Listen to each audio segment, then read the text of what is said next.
তিনি অসুস্থ হয়ে হাসপাতালে ছিলেন।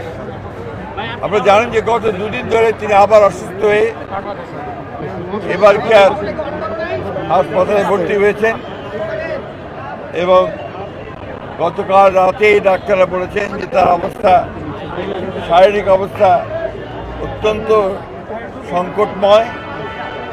সেই জন্য আমরা আমাদের দলের পক্ষ থেকে এই গণতন্ত্রের নেত্রী, গণতন্ত্রের মাতা দেশনেত্রী বেগম খালেদা জিয়ার রোগ মুক্তির জন্য সারা দেশের জনগণের কাছে বাদ জুমা আমরা দোয়া চেয়েছিলাম এবং সারা দেশের মসজিদে সেটাই আজকে আমরা এখানে এই নয়াপল্টনের মসজিদে নামাজ আদায় করে আমরা সবাই দেশনেত্রী বেগম খালেদা জিয়ার রোগ মুক্তির জন্য পরম করুণাময় আল্লাহ তাআলার কাছে দোয়া চেয়েছি।